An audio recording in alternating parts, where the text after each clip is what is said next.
So hello students, let's start our today's session of the physics. अभी last lecture को हम total internal reflection का मतलब in short it is called as TIR. Okay, so TIR का concept last lecture को हम study कर रहे थे। ओके, सो वंस अगेन इसका रिवीजन लेते हैं। टीआईआर मतलब क्या होता है, क्रिटिकल एंगल मतलब क्या होता है, इसका एक बार रिवीजन लेते हैं एंड उसके बाद इसका एप्लीकेशंस, उसके आगे वाला एप्लीकेशन जो भी है वो एप्लीकेशंस हम देखेंगे। ठीक है, अभी टीआईआर के लिए कंडीशंस क्या है, देखिए conditions for TIR, conditions for TIR total internal reflections का कंडीशंस क्या है, देखिए। Okay, first condition as you know is that the ray should be travelling from denser medium to rarer medium. Correct है ना, मतलब रे डेंसर मीडियम से rarer medium में जाना चाहिए तभी टीआईआर हो सकता है या फिर टीआईआर नहीं हो सकता। Means if ray is travelling from rarer medium to denser medium, TIR doesn't takes place. Okay, so this is the first condition. Ray should travel from denser to rarer medium. Correct है ना। And second condition कौन सा है बताइए। अगर रे denser से rarer travel कर रहा है तो हर एंगल को टीआईआर नहीं होता है। ओके, एक पर्टिकुलर एंगल के आगे ही टीआईआर हो सकता है and that angle is called as critical angle. Critical angle मतलब angle of incidence in denser medium. Okay, angle of incidence कितना होना चाहिए, angle of incidence should be greater than critical angle होना चाहिए, क्रिटिकल एंगल। ये concept हमने last time देखा था। So these are the conditions for TIR and from these two conditions we can form the definition of the TIR. From these to condition we can form definition of TIR. Suppose test में, theory exam में आपको इसका definition पूछा गया तो definition कैसा लिखेंगे, देखिए। Okay, total internal reflection is a special case of refraction, special case of refraction। मतलब यहां पे टोटल इंटरनल रिफ्लेक्शन जो है, यहां पे वर्ड रिफ्लेक्शन है लेकिन ये किसका केस है, रिफ्रैक्शन का स्पेशल केस है। It is a special case of refraction. Okay, total internal reflection actually किसका केस है, रिफ्रैक्शन का केस है। Total internal reflection is special case of refraction in which when a ray is traveling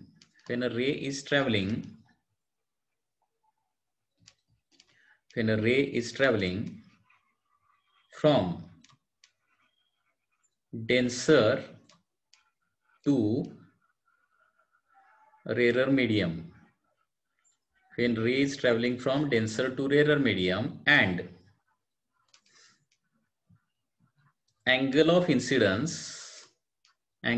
incidence is greater than critical angle,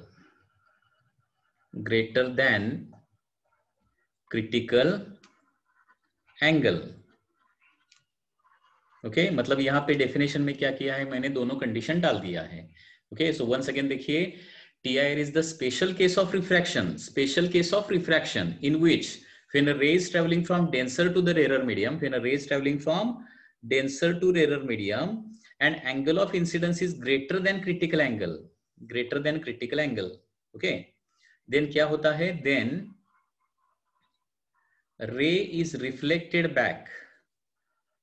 okay, मतलब रे क्या होता है, rarer medium में नहीं जाता है। ओके, रे is reflected back.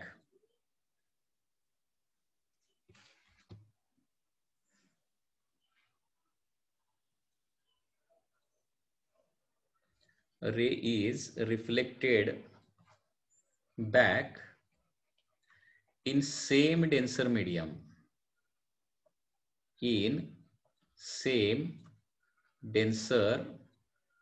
medium, okay,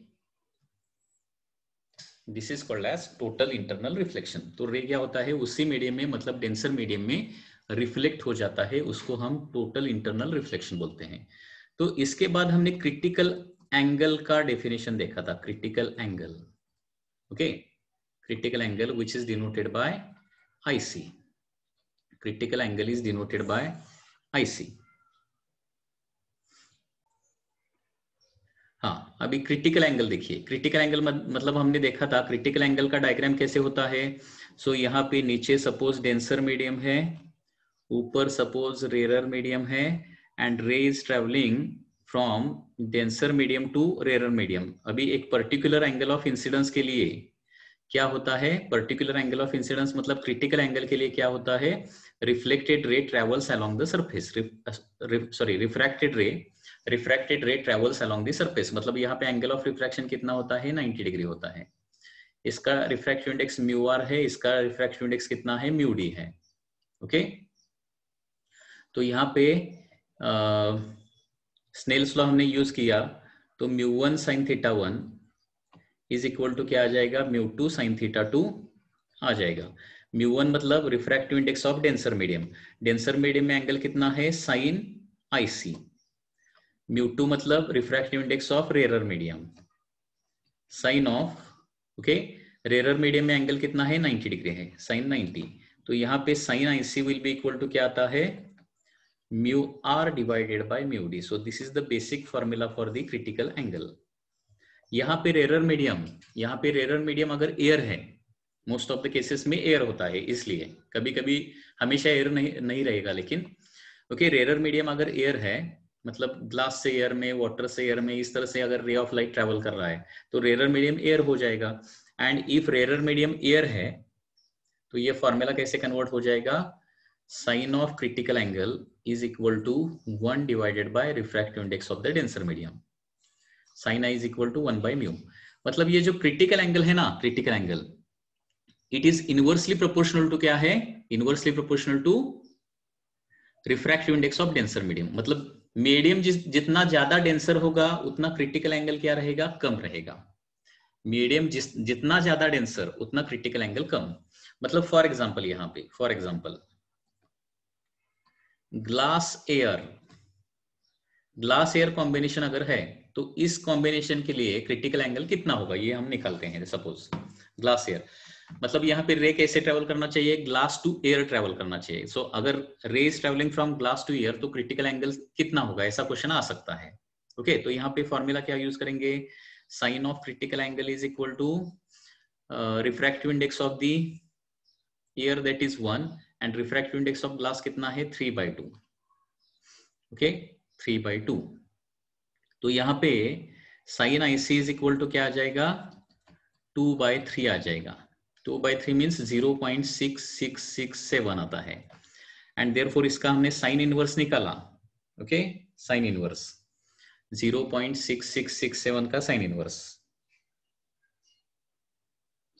of 0.6667 by using log table you can find out. So it is 11.81 degree, so approximately 42 degree हम बोल सकते हैं। मतलब ग्लास एयर का जो इंटरफेस रहेगा, ग्लास एयर का रिफ्रैक्टिंग सरफेस जो रहेगा, वहां पे क्रिटिकल एंगल कितना होता है, 42 डिग्री होता है, ओके। उसी तरह से अगर glass and water and air का कॉम्बिनेशन लेते हैं, वाटर एयर कॉम्बिनेशन, अगर रे ऑफ लाइट वाटर से एयर में ट्रेवल कर रहा है तो टीआर होने के लिए कितना एंगल होना चाहिए। तो once again we can calculate sine of IC is equal to 1 divided by refractive index of rarer medium, मतलब एयर ना, एयर का refractive index 1 and denser medium मतलब वाटर का रिफ्रैक्टिव इंडेक्स कितना रहता है, 4/3, ओके। तो ये 3/4 मीन्स 0.7500, ओके। तो इसका हमने अगर वैल्यू निकाला, साइन इनवर्स ऑफ 0.7500, तो ये आता है 48.59। Sign IC is 48.59 degree, so approximately 49 degree बोल सकते हैं। तो ग्लास के लिए ग्लास एयर कॉम्बिनेशन के लिए क्रिटिकल एंगल 42 है एंड वाटर एयर के लिए 49 है। करेक्ट? इसमें कुछ डाउट है क्या? बोलिए, any doubt in this case? 49। So glass air combination के लिए मतलब वो पेयर ऑफ मीडियम कौन सा है उस पर डिपेंडेंट रहता है क्रिटिकल एंगल।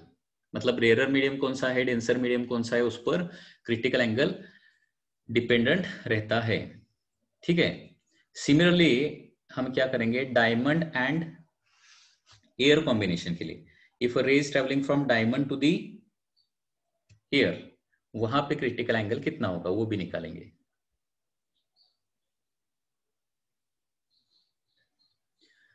फॉर एग्जाम्पल यहां पे अगर डायमंड एंड एयर कॉम्बिनेशन है, डायमंड एंड एयर कॉम्बिनेशन, ठीक है, मतलब ray is travelling from diamond to the air, तो कितने एंगल से ज्यादा एंगल को टीआईआर हो जाएगा, क्योंकि angle of incidence should be more than critical angle ना। तो ये हम क्रिटिकल एंगल निकल रहे हैं, उससे ज्यादा एंगल हुआ तो ही टीआईआर हो सकता है, उससे कम एंगल है तो टीआईआर नहीं हो सकता। ओके, डायमंड टीआईआर के कारण ही शाइन होता है। इसके एप्लीकेशन हम देखने वाले हैं, टीआईआर के एप्लीकेशन कौन कौन से हैं। उसमें बहुत सारे एप्लीकेशन है, मतलब मिराज का फॉर्मेशन है, ऑप्टिकल फाइबर है, ब्रिलियंस मतलब स्पार्कलिंग ऑफ डायमंड है, रिफ्लेक्टिंग प्रिज्म है, बहुत सारे एप्लीकेशन है, वो बाद में देखेंगे। Diamond air, so sine of critical angle is nothing but refractive index of rarer medium divided by refractive index of denser medium. तो यहाँ पे refractive index of rarer medium मतलब एयर का 1, डायमंड का कितना 2.42 रिफ्रैक्टिव इंडेक्स रहता है 2.42। तो यहाँ पे क्रिटिकल एंगल कितना आ जाएगा, sign inverse of 1 divided bye 2.42, सो ये आता है 24.4 डिग्री, 24 डिग्री क्रिटिकल एंगल। अभी सपोज यहां पे मैंने एक क्वेश्चन पूछा, क्वेश्चन क्या है देखिए, question glass, water and diamond, इन तीनों में टीआईआर किस में इजीली हो सकता है, that is my question. Okay, in which case TIR can take place easily, that is the question. और नीचे ऑप्शन है glass air, water air, diamond air and for example glass water, ऐसे option आपको दिए गए। तो किस केस में टीआईआर इजीली हो सकता है? टीआईआर इजीली, इसका मीनिंग क्या निकालना है अभी देखिए। टीआईआर इजीली होता है मतलब कम एंगल को भी टीआईआर होना चाहिए। डिफिकल्ट टीआईआर मतलब बहुत ज्यादा एंगल ऑफ इंसिडेंस करने पर ही टीआईआर होता है, उसको बोलते हैं डिफिकल्ट टीआईआर। एंड बहुत कम एंगल को भी इजीली टीआईआर होता है, उसको बोलते हैं इजी टीआईआर। तो यहां पे देखिए डायमंड में ओनली 24 डिग्री का एंगल चाहिए, 24 डिग्री भी एंगल ऑफ इंसिडेंस हुआ तो टीआईआर हो सकता है। ग्लास में टीआईआर होने के लिए 42 से आगे एंगल होना चाहिए, angle of incidence, and water में 49 से आगे होना चाहिए, तभी टीआईआर हो सकता है ना, या फिर नहीं टीआईआर हो जाएगा। करेक्ट है ना? तो इजीली टीआईआर किस में होता है? डायमंड में होता है। ओके, सो इन तीनों में हमने अगर कंपैरिजन किया, okay, so TIR takes place more easily, TIR takes place more easily in diamond air combination या फिर diamond air pair. Okay, diamond air pair, इस पेयर में क्या हो जाएगा, TIR इजीली हो जाएगा। मतलब क्रिटिकल एंगल जितना छोटा उतना TIR इजीली होता है। ओके, सो वंस अगेन अगर मैंने और एक क्वेश्चन पूछा, question is that different colours है, फिजिबल लाइट में डिफरेंट कलर्स है, कौन से कलर है? विबग्योर, FIBGYOR, FIBGYOR, ठीक है। These are the 7 colour which has different wavelength. Okay, तो इसमें विबग्योर में किस कलर का TIR इजीली हो सकता है एंड कंपैरेटिवली किस कलर का TIR थोड़ा डिफिकल्ट हो सकता है, ऐसा अगर क्वेश्चन मैंने पूछा तो इसका आंसर क्या आ जाएगा बताइए। विबग्योर में TIR इजीली किसका हो जाएगा? देखिए डायमंड में इजीली TIR होता है, क्यों होता है? देखिए इसका रिफ्रैक्टिव इंडेक्स देखो ना, रिफ्रैक्टिव इंडेक्स सबसे ज्यादा है, रिफ्रैक्टिव इंडेक्स 2.42। ग्लास का 1.5 है, 3/2 मतलब 1.5, एंड वाटर का है 4/3 मतलब 1.3 है, 1.3। मतलब जहां पे रिफ्रैक्टिव इंडेक्स ज्यादा होता है ना, वहां पे टीआईआर इजीली हो जाता है। रिफ्रैक्टिव इंडेक्स ज्यादा होना चाहिए। अभी विबग्योर में मैंने पहले, इसके पहले हमने देखा है रिफ्रैक्टिव इंडेक्स किस कलर का ज्यादा होता है, बेंडिंग ज्यादा किसका होता है, ये हमने देखा है ना, ध्यान में है क्या? देखिए, वॉयलेट का वेवलेंथ सबसे कम होता है, एंड वेवलेंथ कम होता है या फिर देयरफॉर क्या होता है, refractive index is more for the violet colour and less for the refractive index is less for the red colour. Okay, तो मतलब यहां पे क्या होता है, विबग्योर में वॉयलेट का टीआईआर इजीली होता है, रेड का टीआईआर इजीली नहीं होता है। Okay, comparatively. ओके, कंपैरेटिवली यहां पे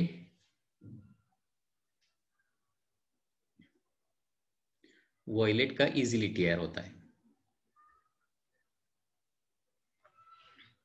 समझ में आ रहा है ना मैं क्या बोल रहा हूं? अभी यहां पे देखिए, अगर यहां पे रेड का टीआईआर होता है ना, रेड का अगर टीआईआर होता है तो सभी कलर का टीआईआर हो जाता है, ये आपको ध्यान में रखना है। Okay, if TIR takes place for red color, then it definitely takes place for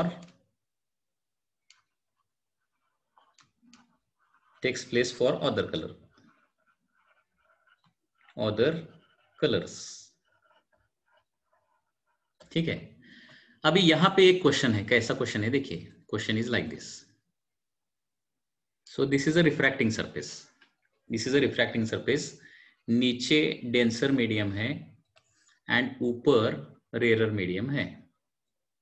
okay, ऊपर कौन सा है, रेरर मीडियम।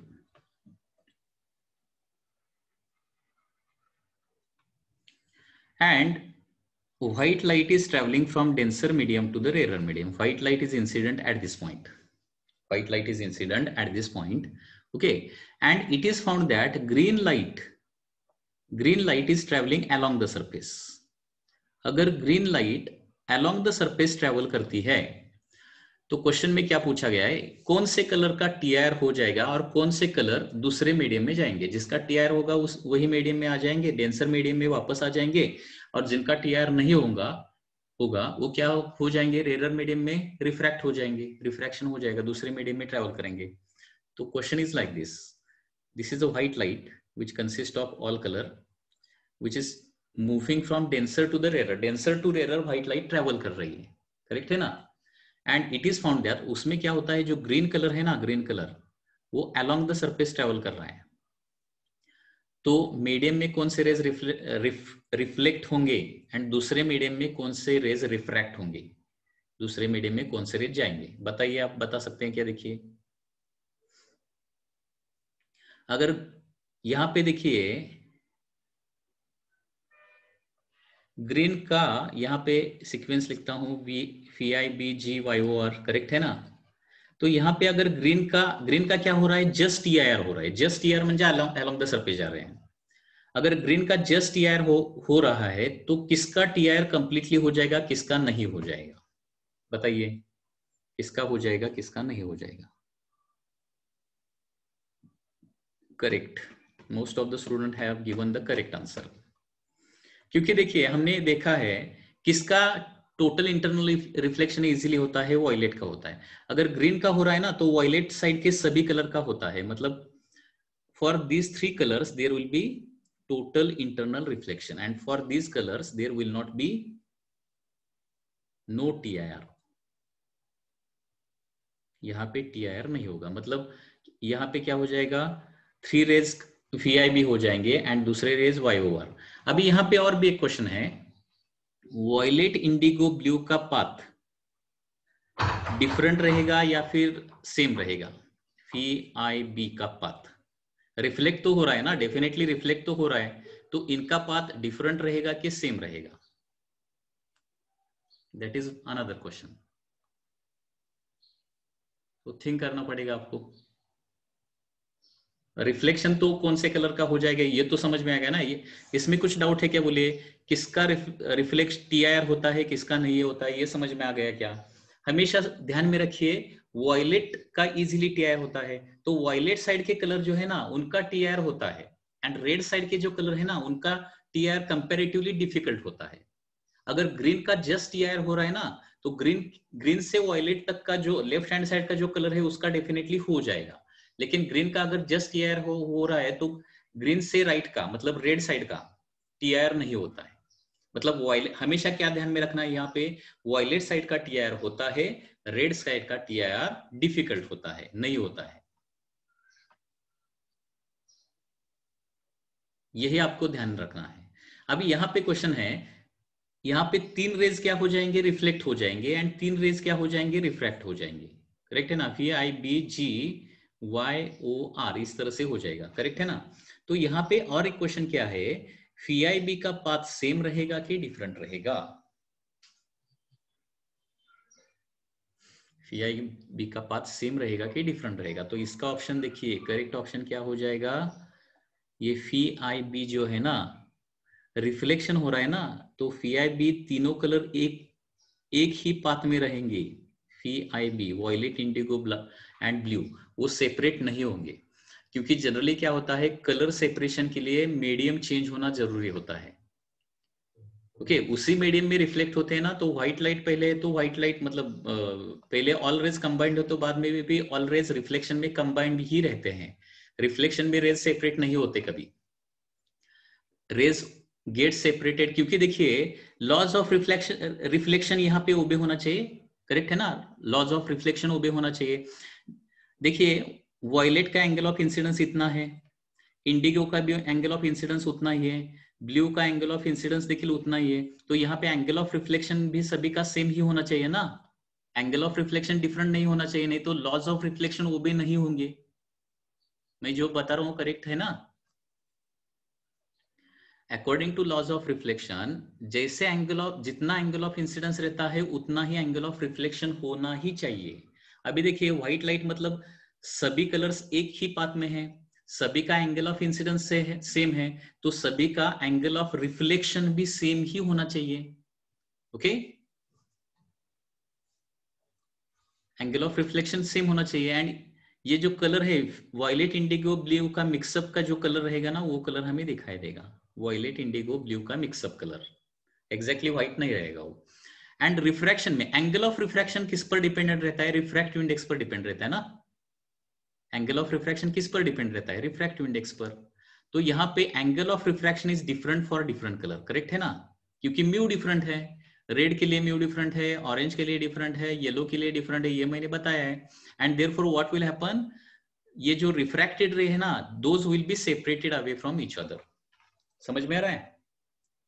अगर व्हाइट लाइट हमने डेंसर से रेयर मीडियम पर इंसिडेंट किया, वहां पे हम वहां पे क्या होता है, if green light is along the surface है, green light along the surface है, तो यहाँ पे FIB का रिफ्लेक्शन हो जाएगा, FIB का पाथ एक ही रहेगा। ये आपको ध्यान में रखना है, this is important thing in the MCQ। ऐसा भी क्वेश्चन पूछा जाता है, ये बेसिक कंसेप्ट आपका होना चाहिए। ओके, FIB का पाथ एक ही होना चाहिए, because according to laws of reflection angle of incidence must be equal to angle of reflection होना चाहिए। And refractive index is different for different color, and therefore angle of refraction will be different for different colors, and therefore क्या हो जाएंगे, वो refracted rays तीन जो है ना वो separate हो जाएंगे। So refracted rays will be separate and reflected rays will be along the same path.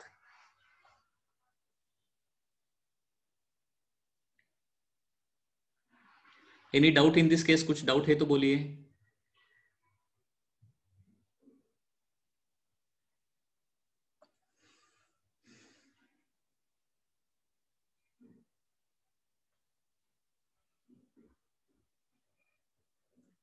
Okay,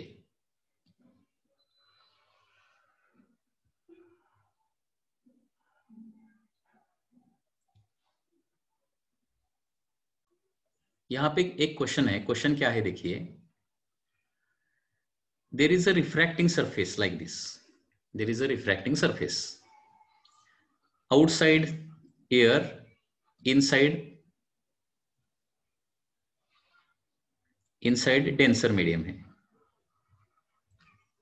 okay ऊपर वाला मीडियम एयर है, नीचे वाला डेंसर मीडियम है, and 3 rays are traveling, okay violet, yellow and red, only 3 color है, violet, yellow and red, only 3 colors are there which are traveling from denser to the rarer medium, ठीक है। And यहां पे angle of incidence दिया गया है, angle of incidence is 45 degree, angle of incidence कितना है 45 डिग्री है। एंड यहाँ पे refractive index for violet colour, refractive index for the yellow colour and refractive index for the red colour is given. Refractive index for violet colour है 1.5, refractive index 1.50, refractive index for yellow colour is suppose 1.42 and refractive index for red color is 1.40. okay, so this is the question. Question क्या है देखिए, a beam of light consisting of 3 colors only, कौन से colour है, violet, yellow and red, 3 colour है, and they are traveling from denser to the rarer medium, and यहाँ पे angle of incidence 45 degree दिया है। वॉयलेट का रिफ्रैक्टिव इंडेक्स कितना है 1.5, येलो का रिफ्रैक्टिव इंडेक्स 1.42 एंड रेड का 1.40। तो क्वेश्चन क्या है, इसमें से कौन से कलर का रिफ्लेक्शन मतलब टोटल इंटरनल रिफ्लेक्शन हो जाएगा एंड कौन से कलर दूसरे मीडियम में ट्रेवल करेंगे, इन तीनों कलर में से। सो एग्जैक्ट वैल्यू मतलब इसी टाइप का क्वेश्चन मेंस में आ गया था, जेईई मेंस में। कैसे निकालेंगे देखिए, तो यहां पे हमें पता है कि for TIR, for total internal reflection क्या होना चाहिए, angle of incidence should be greater than critical angle होना चाहिए, करेक्ट है ना। एंगल ऑफ इंसिडेंस क्या होना चाहिए, ग्रेटर देन क्रिटिकल एंगल होना चाहिए, तभी TIR हो सकता है। दोनों साइड का मैं साइन लेता हूं, sine of angle of incidence should be greater than का क्या होना चाहिए, साइन C होना चाहिए। अगर I ग्रेटर देन C होना चाहिए तो sine I should be greater than sine C होना चाहिए, करेक्ट है ना। तो साइन, क्योंकि यहाँ पे एंगल ऑफ इंसिडेंस दिया है, यहाँ पे एंगल ऑफ इंसिडेंस दिया है, इसलिए मैं ये कैलकुलेशन कर रहा हूं। अभी साइन C का फॉर्मूला क्या होता है, 1/μ होता है। साइन C का फॉर्मूला क्रिटिकल एंगल का, साइन C मतलब critical angle, okay sine C या फिर IC बोल लिखता हूं इसको, sine of critical angle. Critical angle समझ में आ रहा है कि देखिए वंस अगेन, TIR होने के लिए कंडीशन क्या है, angle of incidence should be greater than critical angle, sine I should be greater than sine IC होना चाहिए, okay so sine I should be greater than 1/μ होना चाहिए। अभी एंगल ऑफ इंसिडेंस यहाँ पे दिया है ना ऑलरेडी, तो यहाँ पे इसका वैल्यू डालता हूं, सो साइन ऑफ 45 ग्रेटर देन, मतलब एंगल ऑफ इंसिडेंस दिया है तो ये स्टेप्स हमेशा फॉलो करने हैं। देखिए किसी प्रॉब्लम में डेंसर टू TIR का प्रॉब्लम है एंड एंगल ऑफ इंसिडेंस दिया है तो ये स्टेप फॉलो कीजिए, I greater than IC, therefore sine I greater than sine IC होना चाहिए, and therefore sine I greater than 1/μ होना चाहिए, साइन 45 इज इक्वल टू 1/μ। अभी साइन 45 का वैल्यू रहता है 1/√2 ग्रेटर देन 1/μ, ठीक है। तो यहाँ पे देयरफॉर म्यू कितना होना चाहिए बताइए TIR होने के लिए, देयरफॉर फॉर TIR म्यू कितना होना चाहिए, ग्रेटर देन √2 होना चाहिए या फिर म्यू लेस देन √2 होना चाहिए, ये पहले निकालना आना चाहिए, यही पे कंफ्यूजन होता है स्टूडेंट का। म्यू कितना होना चाहिए, लेस देन √2 होना चाहिए कि ग्रेटर देन √2 होना चाहिए, लेस देन √2 होना चाहिए कि ग्रेटर देन √2 होना चाहिए। देखिए कुछ स्टूडेंट लेस देन बोल रहे हैं, कुछ स्टूडेंट मोर देन बोल रहे हैं, तो यहाँ पे क्रॉस मल्टीप्लीकेशन कीजिए ना, यहाँ पे ये इक्वेट नहीं करना है क्योंकि यहाँ पे इक्वल साइन नहीं है। कुछ ये आप क्या कर रहे हैं देखिए, 1/√2 इज इक्वल टू 1/μ, ये थिंक कर रहे हैं आप, तो according to this equation mu is equal to √2 आता है, नो प्रॉब्लम, लेकिन यहाँ पे इक्वल साइन नहीं है, ओके तो यही आप कंफ्यूजन कर रहे हैं यहाँ पे, ये मैथमेटिक्स का पार्ट है। यहाँ पे म्यू को मैं क्या करता हूँ, एलएचएस को लेके जाता हूँ, √2 को क्रॉस मल्टीप्लीकेशन करता हूँ, तो क्रॉस मल्टीप्लीकेशन करने पर म्यू इंटू 1 म्यू हो जाएगा, एंड √2 1 इंटू 1 मतलब क्या हो जाएगा, √2 हो जाएगा, and therefore mu should be greater then √2। ये this is the correct answer, ये करेक्ट आंसर। यहाँ पे स्टूडेंट मिस्टेक करते हैं। ओके, देखिए 1/a ग्रेटर देन 1/b है, तो a एंड b के बीच में रिलेशन क्या आता है, a is greater then b आता है, या फिर b is greater then a आता है, कौन सा रिलेशन करेक्ट है? 1/a is greater then 1/b है, तो a ग्रेटर देन b या फिर b ग्रेटर देन a, ये समझना जरूरी है। कभी कभी स्टूडेंट क्या करते हैं, डायरेक्टली इसको a और b को डायरेक्ट कंपेयर करते हैं, a ग्रेटर देन b लिखते हैं, but it is actually wrong. यहाँ पे b को LHS को लेना पड़ेगा, a को RHS को लेना पड़ेगा, सो b is greater then a, this is correct, ये करेक्ट है। समझ में आ रहा है ना मैं क्या बोल रहा हूं? तो यहाँ पे म्यू ग्रेटर देन √2 होना चाहिए, मतलब जहां पे म्यू ग्रेटर देन √2 है वहां पे TR हो जाएगा। अभी √2 का वैल्यू पता है ना, 1.41, √2 का वैल्यू 1.41, मतलब जहां जिस कलर का रिफ्रैक्टिव इंडेक्स 1.41 से ज्यादा है उसका TIR हो जाएगा, जिसका म्यू का वैल्यू लेस देन 1.41 है उसका TIR नहीं होगा। तो अभी आप मुझे बताइए किसका TIR होगा और किसका TIR नहीं होगा?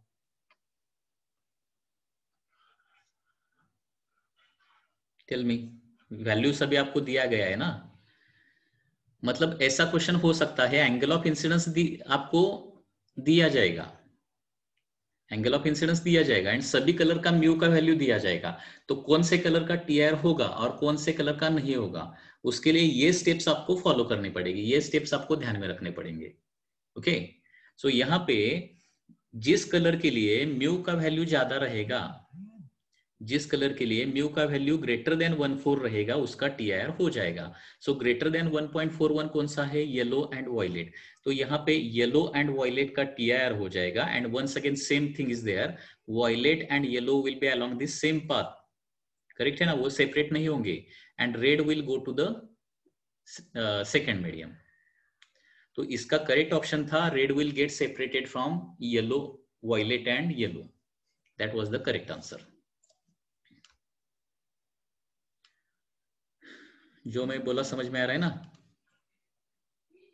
तो इस तरह से ये मेंस का क्वेश्चन है, मेंस एग्जाम में आ गया था, किसका TIR होगा किसका TIR नहीं होगा। एंगल ऑफ इंसिडेंस नहीं दिया है तो नहीं निकाल सकते ना किसका TIR होगा किस, ये तो इंफॉर्मेशन हमें चाहिए ही चाहिए।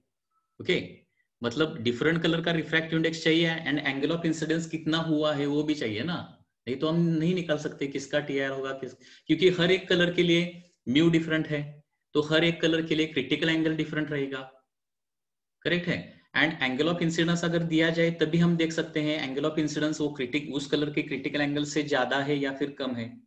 अगर angle of incidence critical angle से ज्यादा होता है किसी कलर के लिए तो उसी का TIR हो जाएगा। ये प्रॉब्लम दूसरे मेथड से भी सॉल्व कर सकते हैं, लेकिन वो डिफिकल्ट मेथड है। कौन सा? वायलेट के लिए क्रिटिकल एंगल, येलो के लिए क्रिटिकल एंगल एंड रेड के लिए क्रिटिकल एंगल निकालना पड़ेगा। एंड जिस कलर में क्या हो जाएगा, angle of incidence more than critical angle हो जाएगा उसका TIR हो जाएगा, लेकिन ये थोड़ा सा डिफिकल्ट मेथड है, इसके लिए कैलकुलेटर ही यूज करना पड़ेगा। वायलेट का क्रिटिकल एंगल कैसे निकालेंगे, critical angle for the violet निकालता हूं, देखिए 1/म्यू करना पड़ता है ना, सो साइन इनवर्स ऑफ 1/म्यू करना पड़ता है, साइन इनवर्स करना पड़ता है, साइन इनवर्स ऑफ 1/1.5, तो ये 42 आ जाएगा। वायलेट के लिए क्रिटिकल एंगल कितना आ जाएगा, ये सेकेंड मेथड है, ऐसा भी आप कर सकते हैं 42 डिग्री।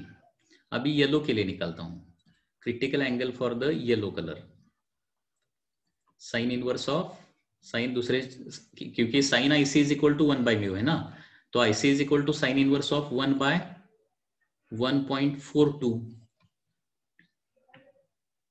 साइन इनवर्स ऑफ 1/1.42, 1/,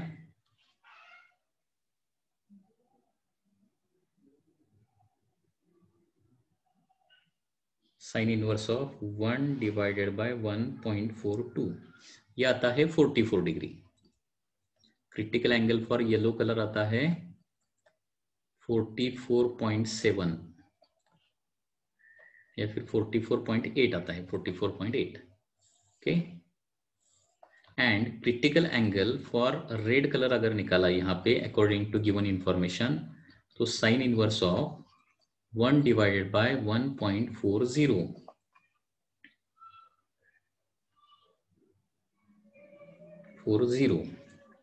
ये आता है। Critical angle for red colour आता है 45.6 डिग्री। देखिए सभी कलर के ये, this is the alternative method, लेकिन यहाँ पे कैलकुलेशन ज्यादा है, इसको सॉल्व करना डिफिकल्ट है। तो हमें अगर तीनों कलर के रिफ्रैक्टिव इंडेक्स दिए गए तो तीनों कलर के क्रिटिकल एंगल निकाल सकते हैं। वॉयलेट का आता है 42। अभी देखिए एंगल ऑफ इंसिडेंस एक्चुअली कितना है 45, सो 45 इज ग्रेटर देन 42 ना। Angle of incidence is greater than critical angle violet के लिए आता है, तो वॉयलेट का टी आर हो जाएगा, ठीक है। उसके बाद येलो के लिए देखिए angle of incidence is 45 which is greater than critical angle, yellow के लिए भी, तो इसका भी टी आर हो जाएगा। लेकिन रेड के लिए देखिए angle of incidence 45 and critical angle क्या है 45.6 है, तो यहाँ पे angle of incidence greater than critical angle नहीं होता है, तो यहाँ पे रेड का TIR नहीं होगा, रेड क्या हो जाएगा दूसरे मीडियम में ट्रेवल करेगा। समझ में आ रहा है ना मैं क्या बोल रहा हूँ? सो this is the first method which is comparatively easier and this is the alternative method. ऐसा भी आप सॉल्व कर सकते हैं, लेकिन यहाँ पे कैलकुलेशन ज्यादा है।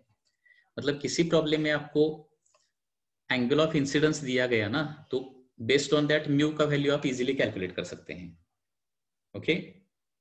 म्यू कितना चाहिए, वो कैसे स्टेप्स करना है वंस अगेन देखिए।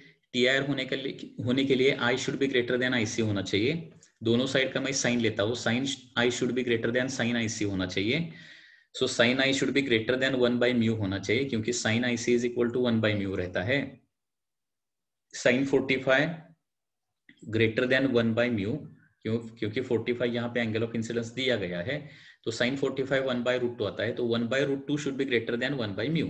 सो म्यू शुड बी, यहाँ पे क्रॉस मल्टीप्लीकेशन करना है, डायरेक्ट इक्वेट नहीं करना है, ये ध्यान में रखना है आपको। So mu should be greater than root 2 होना चाहिए।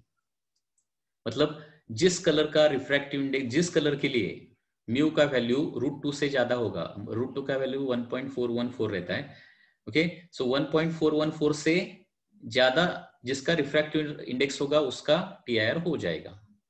मतलब वायलेट एंड येलो का हो जाएगा, रेड का नहीं हो जाएगा। Any doubt in this case?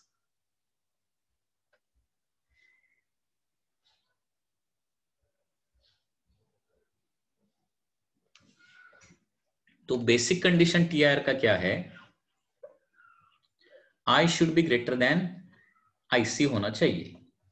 I should be greater than IC, मतलब sine I should be greater than sine IC, sine I should be greater than sine IC, ये आपको ठीक से ध्यान रखना है। सपोज यहां पे मैं एक क्वेश्चन पूछता हूं, अभी देखिए क्वेश्चन क्या है, देखिए एक मीडियम में वेलोसिटी ऑफ लाइट है 3 इंटू 10⁸, 3 नहीं सॉरी, एक मीडियम में वेलोसिटी है 2.5 इंटू 10⁸ एंड दूसरे मीडियम में वेलोसिटी है 2.2 इंटू 10⁸। तो यहाँ पे क्रिटिकल एंगल क्या आ जाएगा, क्रिटिकल एंगल, ओके। यहाँ पे फर्स्ट ऑप्शन है critical angle IC is equal to sine inverse of 2.5 divided by 2.2। दूसरा है IC is equal to sine inverse of 2.2 divided by 2.5।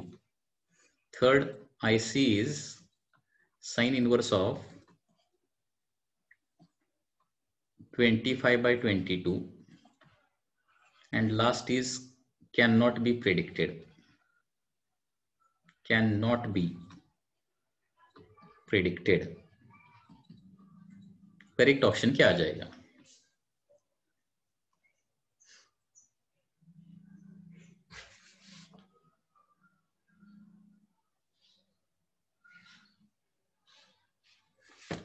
समझ में आ रहा है ना मैं क्या बोल रहा हूं?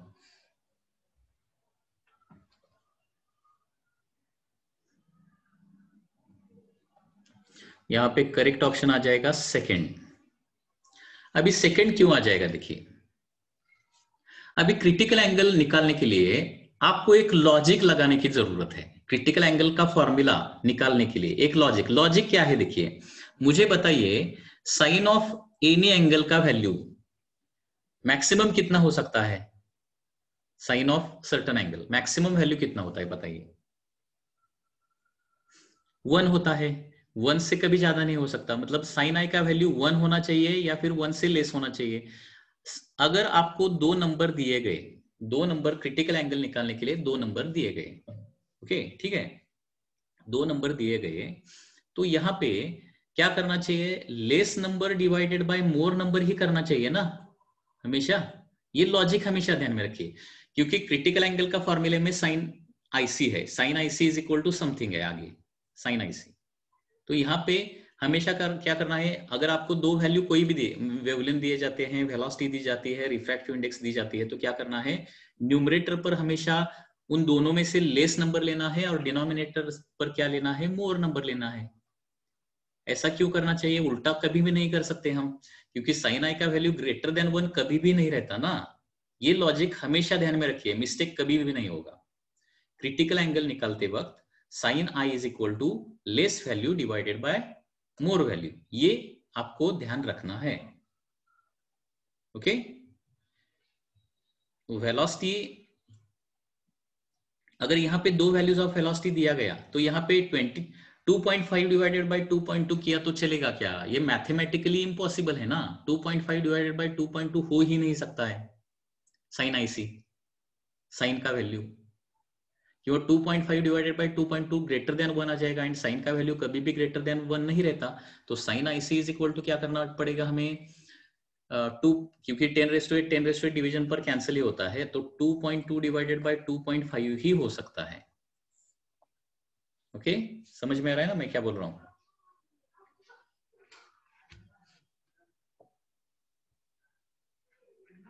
इस पर और एक क्वेश्चन है, देखिए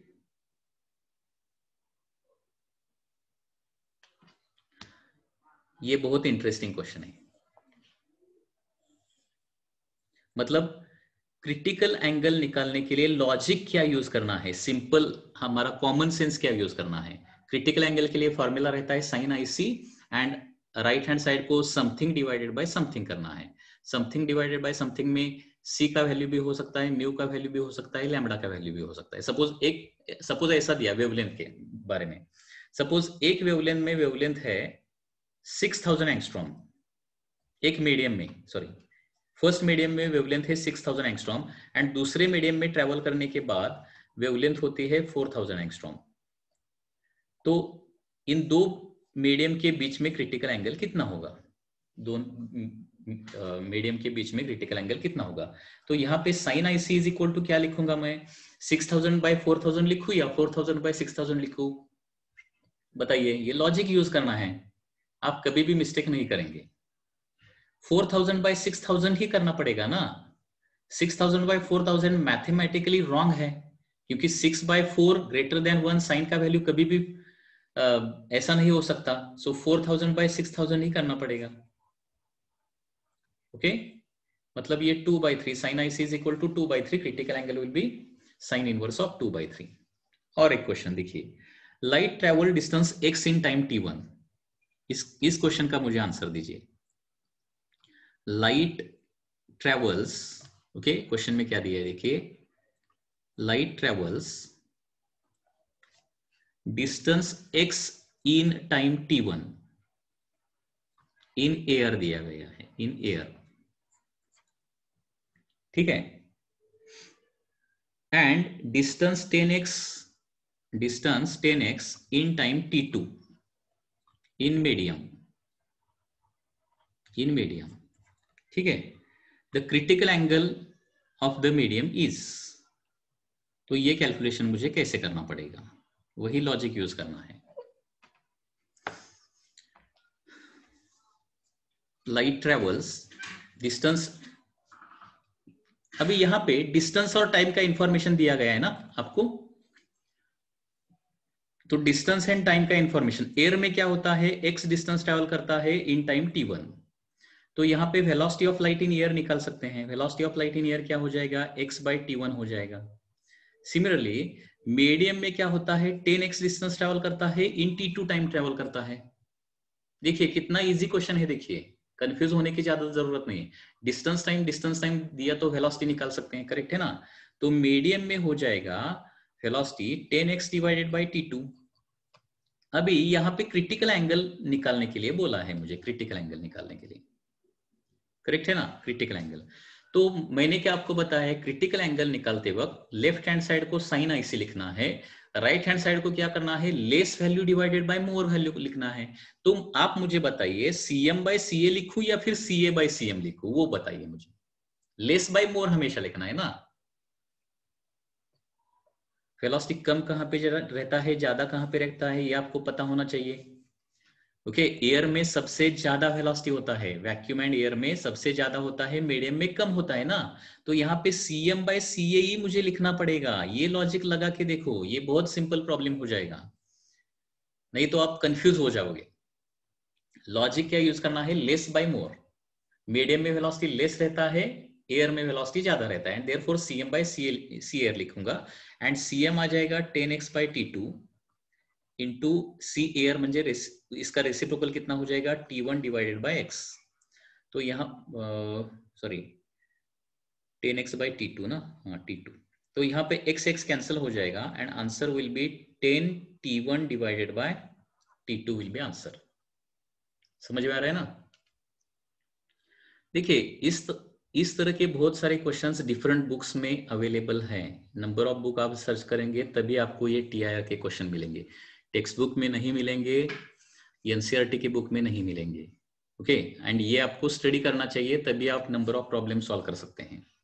तो इस प्रॉब्लम में कुछ डाउट है क्या, बोलिए। रिपीट करने की जरूरत है तो बोलिए, रिपीट करूंगा मैं।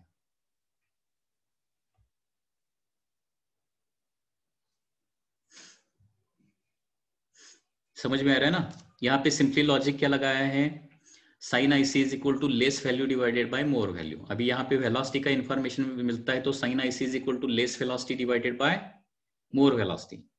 ओके, ये बुक का नाम है DSC फिजिक्स। DSC फिजिक्स के बुक में ये सभी क्वेश्चंस दिए गए हैं। हाँ, अभी next is very important concept. Next is very important concept.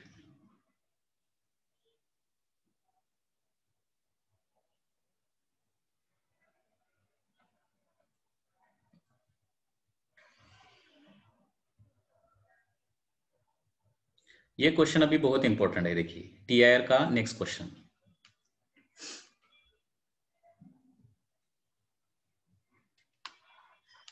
ये इंटरेस्टिंग लग रहा है ना थोड़ा सा सॉल्व करते वक्त, अगर सॉल्व होता है तो इंटरेस्टिंग लगता है। ऐसे कंसेप्ट आप आपके दूसरे स्टूडेंट है उनको पूछिए थोड़ा सा, ये कंसेप्ट ऐसा कुछ हुआ है क्या दूसरे क्लास में है तो। Circle of illumination, correct, circle of illumination,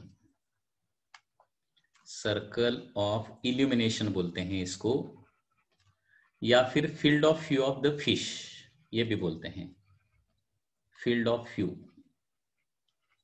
field of view of fish. और ये क्वेश्चन कैसे सॉल्व करना है, क्योंकि डिफरेंट बुक में इसका कॉम्प्लिकेटेड मेथड दिया है, ये कॉम्प्लिकेटेड मेथड हमें यूज नहीं करना है। ओके, वेरी सिंपल मेथड मैं बताऊंगा। सर्कल ऑफ इल्यूमिनेशन मतलब फील्ड ऑफ व्यू का पहले प्रॉब्लम क्या होता है और उसको सॉल्व कैसे करना है, सिंपल बताऊंगा। देखिए सर्कल ऑफ इल्यूमिनेशन का मतलब क्या है, suppose this is a refracting surface, ऊपर एयर है एंड नीचे वाटर है। वाटर या फिर कोई भी मीडियम है, डेंसर मीडियम, मतलब नीचे डेंसर मीडियम है, ऊपर रेयर मीडियम है। एंड यहाँ पे एक सोर्स ऑफ लाइट रखा है, यहाँ पे एक सोर्स ऑफ लाइट नीचे रखा है एट अ सर्टेन डेप्थ। ये डेप्थ आपको क्वेश्चन में दिया जाएगा, दैट इज गिवन, क्योंकि डेप्थ देना चाहिए तभी प्रॉब्लम सॉल्व हो सकता है। ओके, तो यहाँ पे हमने देखा है जो जिस रे का नॉर्मल इंसिडेंस होता है वो एज इट इज आगे ट्रेवल करता है, एंड उसके बाद यहाँ पे एक रे होता है जिसके लिए angle of incidence critical angle जितना होता है, एंड वो रे क्या होता है, अलोंग द सरफेस ट्रेवल करता है, करेक्ट है ना, अलोंग द सरफेस। ये टीआईआर का कंसेप्ट पढ़ते वक्त हमने देखा है। मतलब यहां से यहां तक के जो रेज है ना, मतलब from this central point up to this point of IC, ये सभी रेज क्या हो जाएंगे बताइए? The rays which are coming from the source, वो रेज क्या हो जाएंगे बताइए? एंगल ऑफ इंसिड, यहाँ पे जब एंगल ऑफ इंसिडेंस होता है तो क्या होता है? रिफ्रैक्टेड रे travels along the surface, and इसके आगे वाले रेज क्या हो जाएंगे? टीआईआर हो जाएंगे, total internal reflection, like this. Total internal reflection हो जाएगा इस पॉइंट से आगे। इस पॉइंट से लेफ्ट को क्या हो जाएगा? If raise incident here it will travel in the another medium. जिस तरह से राइट हैंड साइड को होता है उसी तरह से लेफ्ट हैंड साइड को भी होता है ना। Suppose this is the ray, अभी angle of incidence less than critical angle है तो यहाँ पे दूसरे मीडियम में जाएगा। वंस अगेन अगर angle of incidence less than critical angle है तो दूसरे मीडियम में जाएगा। And when angle of incidence become equal to critical angle they will travel along the surface, and angle of incidence, when angle of incidence become more than critical angle, TIR takes place. ठीक है ना? तो यहां पे क्या होता है देखिए, from this point two this point, यहां से यहां तक का जो रीजन है, कौन सा रीजन? यहां तक, इस रीजन में ही क्या हो जाएंगे? ये सर्कुलर रीजन होगा। ये कैसा रीजन होगा? This will be exactly circular region. Okay, and इसी रीजन से क्या हो जाएंगे? Rays will come to the another medium, या फिर एयर में आ जाएंगे। ठीक है, एंड इस रीजन के राइट हैंड साइड या फिर लेफ्ट हैंड साइड क्या हो जाएगा? टोटल इंटरनल रिफ्लेक्शन मिलेगा। तो यहां पे इस रीजन के बाहर हमें रिफ्रैक्टेड रेज नहीं मिलेंगे। करेक्ट है ना? मैं जो बता रहा हूं करेक्ट है ना? यहाँ पे वंस अगेन देखिए, this is a source of light, this is refracting surface. तो यहाँ पे क्या होता है? सोर्स से निकलने वाले rays up to critical angle क्या होते हैं? दूसरे मीडियम में ट्रेवल करते हैं, लाइक दिस। ये यहां ऐसे जाएगा, sorry, this one will travel in this direction, and ये जो कोन है, कोन ऑफ क्रिटिकल एंगल, उसके अंदर वाले रेज दूसरे मीडियम में जाएंगे, एंड इसके बाहर वाले रेज क्या हो जाएंगे? टीआईआर हो जाएंगे, ऐसे, like this.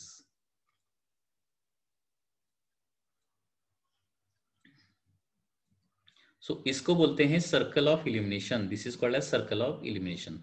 Circle of illumination क्या होता है? Circle through which the rays from denser medium can enter into the rare medium. Okay, circle of illumination क्या होता है? the circle through which, this is a circular region above that source, through which only we can get the refracted rays. इस circle के बाहर हमें refracted raise नहीं मिलेंगे, उनका टीआईआर हो जाएगा। करेक्ट है ना? टीआईआर। तो इस सर्कल का सपोज हमें रेडियस निकालना है, तो इस सर्कल का रेडियस कैसे निकाल सकते हैं? देखिए, ये अभी इसका सॉल्यूशन ठीक से ध्यान में रखना है। सॉल्यूशन कैसे आ जाएगा? अभी यहाँ पे ठीक से ध्यान दीजिए। देखिए, ये नॉर्मल है, दिस इज नॉर्मल। यहाँ पे क्या होता है जी? When angle of incidence become equal to critical angle, ray travels along the surface. जितना एंगल यहाँ पे होता है उतना ही एंगल यहाँ पे होता है, आई सी। ओके, तो यहाँ पे क्वेश्चन में हमें ये डेप्थ दिया जाता है, सोर्स कितने डिस्टेंस पर है सरफेस से, ये दिया जाता है, एंड हमें रेडियस ऑफ दैट सर्कल निकालना होता है, radius of that circle. Okay, या फिर radius of illumination, the radius of that circle through which raise can come out. उस आर से, मतलब उस सर्कल के बाहर से रेज बाहर नहीं आ जाएंगे। ओके, तो डी दिया हुआ है, आर निकालना है। तो यहाँ पे ट्राइंगल में मुझे साइन आईसी, कॉस आईसी या फिर टेन आईसी का फॉर्मूला यूज करना पड़ेगा। बताइए कौन सा फॉर्मूला यूज करना पड़ेगा? साइन, कॉस या फिर टेन? क्योंकि एक आईसी के सामने की साइड हमें पता है एंड एडजेसेंट साइड पता है, तो यहाँ पे टेन का फॉर्मूला यूज करना पड़ेगा। Tan IC is equal to क्या आ जाएगा? Opposite side divided by adjacent side. Okay, tan IC, ये एक फॉर्मूला मिल गया हमें। ठीक है, उसके बाद हमें साइन आईसी का भी फॉर्मूला पता है। साइन आईसी का फॉर्मूला क्या है? 1/μ है। साइन आईसी का फॉर्मूला 1/μ है। अभी क्या करना है, from this sine IC we have to calculate tan IC. From sine IC we have to calculate tan IC. अगर साइन आईसी पता है तो tan आईसी कैसे निकालना है? देखिए, तो यहाँ पे राइट एंगल ट्राइंगल हमें एक निकालना है, ठीक है। अभी साइन ऑफ एनी एंगल मतलब क्या होता है? Opposite side divided by hypotenuse. So according to formula sine IC opposite side 1 होना चाहिए एंड हाइपोटेन्यूज म्यू होना चाहिए। तो एडजेसेंट की साइड कितना हो जाएगा बताइए? एडजेसेंट साइड कितना हो जाएगा? मतलब साइन का वैल्यू अगर पता है आप तो आपको tan का वैल्यू निकालना आना चाहिए। उसके लिए राइट एंगल ट्राइंगल निकालो, हो जाएगा। तो यहाँ पे हो जाएगा hypotenuse square minus opposite side square ना, सो म्यू स्क्वायर माइनस 1। सो tan आईसी का वैल्यू आता है opposite side divided by adjacent side, mu square minus 1। तो इस तरह से हमें tan आईसी के दो फॉर्मूले मिल जाएंगे। इस दो फॉर्मूले के क्या करना है? हमें इक्वेट करना है। तो यहाँ पे r/d इज इक्वल टू क्या होता है? 1 divided by square root of mu square minus 1। Okay, and by using this formula, ये फॉर्मूला मगअप करने की जरूरत नहीं है। यहाँ पे अगर डेप्थ दिया जाता है तो आप रेडियस निकाल सकते हैं। डेप्थ दिया जाए तो आप रेडियस निकाल सकते हैं। समझ में आया क्या? देखिए, रिपीट करने की जरूरत है तो रिपीट करता हूं, ठीक है। वंस अगेन देखिए, this is a refracting surface and नीचे एक सोर्स रखा है। कितने डिस्टेंस पर रखा है? d डिस्टेंस पर रखा है। तो कितने रेडियस के सर्कल से ओके लाइट बाहर आ जाएगी? मतलब इस रेडियस का जो सर्कल यहाँ पे रहेगा ना, उसी सर्कल से लाइट बाहर आ जाएगी। उस सर्कल से बाहर लाइट नहीं आ सकती क्योंकि टीआर हो जाएगा। तो यहाँ पे कितना एंगल होता है? क्रिटिकल एंगल होता है, साइन आईसी, सॉरी यहाँ पे आईसी होता है। तो ये ट्राइंगल आपको ओनली ध्यान में रखने की जरूरत है। राइट एंगल ट्राइंगल कौन सा यहाँ पे ध्यान में रखना है? ये 90 डिग्री है, यहाँ पे आईसी है, यहाँ पे डी है, यहाँ पे आर है। और डी और आर के बीच में अगर रिलेशन निकालना है तो क्या करना है? tan IC is equal to r/d करना पड़ेगा। tan IC is equal to r/d। तो यहाँ पे अगर डेप्थ दिया गया है, रेडियस निकालना है, तो tan IC का वैल्यू हमें पता होना चाहिए। तो हमें sin IC का वैल्यू पता है, लेकिन sin IC is equal to 1/μ रहता है ना। ये फॉर्मूला आपको पता है, sin IC is equal to 1/μ। मतलब एक साइड को एयर है तो ये फॉर्मूला हम यूज कर सकते हैं। तो from sin IC tan IC कैसे निकालेंगे? ओके, देखिए, अगर sin IC का वैल्यू 3/4 है तो tan IC का वैल्यू कितना आ जाएगा? कैसे निकालेंगे? तो यहाँ पे मैं राइट एंगल ट्राइंगल निकालूंगा। यहाँ पे सपोज IC है, sin IC is 3, opposite side divided by hypotenuse रहता है ना, तो यहाँ पे 3 लिखूंगा, यहाँ पे 4 लिखूंगा। तो यहाँ पे ये साइड कितना आ जाएगा? पाइथागोरस थ्योरम यूज करना है ना। हाइपोटेनस का स्क्वायर मतलब कितना हो जाएगा? 16 माइनस अपोजिट साइड का स्क्वायर 9, 16 माइनस 9 मतलब √7 आ जाएगा। एंड अगर साइन आईसी 3/4 है तो tan आईसी कितना आ जाएगा? tan आईसी इज 3/√7 आ जाएगा। इस तरह से हम साइन आईसी का अगर वैल्यू पता है तो tan आईसी का वैल्यू निकाल सकते हैं। अभी यहाँ पे देखिए, sine IC is equal to 1/μ है, sine IC is equal to 1/μ है। तो यहाँ पे क्या करूंगा? आईसी के सामने का साइड 1 लिखूंगा, हाइपोटेनियस म्यू लिखूंगा, तो ये साइड म्यू स्क्वायर माइनस 1 आ जाएगा। ओके, तो यहाँ पे tan आईसी का वैल्यू अपोजिट साइड, अभी इसी ट्राइंगल में देखिए आईसी के अपोजिट का साइड 1 है एंड tan आईसी मतलब opposite divided by adjacent, adjacent side है √μ स्क्वायर माइनस 1। इसका एक फास्ट प्रॉब्लम देखेंगे तो आपको न्यूमेरिकल देखने के बाद आपको समझ में आ जाएगा। अभी देखिए, यहाँ पे एक रिफ्रैक्टिंग सरफेस है, ऊपर एयर है एंड नीचे एक मीडियम है जिसका रिफ्रैक्टिव इंडेक्स है 5/3 एंड यहाँ पे डेप्थ दिया गया है 4 सेंटीमीटर।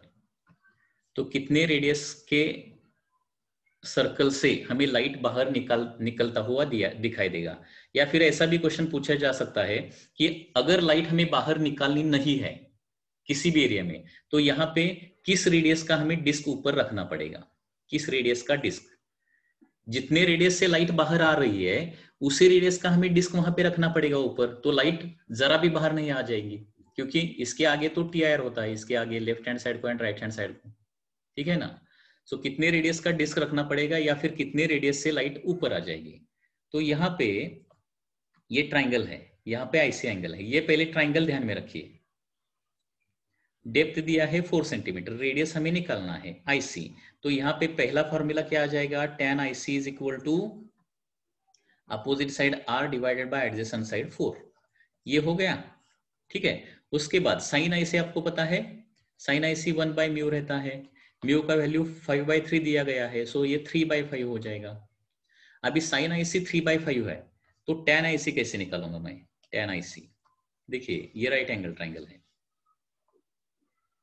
ओके, ये एंगल सपोज IC है, तो साइन IC मतलब opposite side 3 and hypotenuse 5, okay, sine IC मतलब 3/5 है, तो ऐसे ही लिख सकते हैं हम ट्राइंगल में, तो ये साइड कितना हो जाएगा, 4 हो जाएगा, तो tan IC का वैल्यू कितना आ जाएगा, 3/4 आ जाएगा।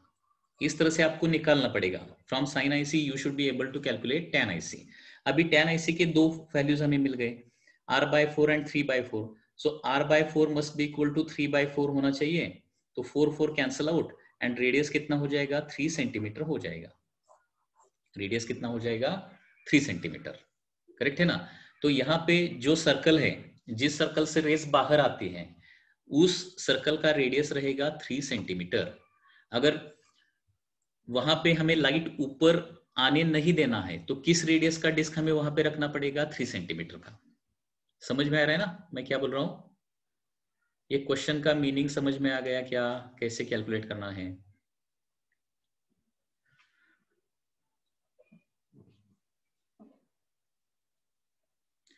अगर फिश का प्रॉब्लम है, फिश का प्रॉब्लम, तो फिश का प्रॉब्लम भी इसी तरह से सॉल्व करना है। मतलब बेसिक क्या है, देखिए शॉर्टकट क्या है, tan IC के आपको दो फॉर्मूले यहाँ पे निकालने हैं, ध्यान में रखने हैं। tan IC का एक फॉर्मूला है r/d एंड दूसरा फॉर्मूला रहता है 1/√μ²-1, ओके। ये दो फॉर्मूले यूज करके आप अगर डेप्थ दिया जाए तो रेडियस निकाल सकते हैं, बहुत सिंपल है, ओके। तो यहाँ पे sin C का वैल्यू हमें पता होगा, from that we can calculate tan C।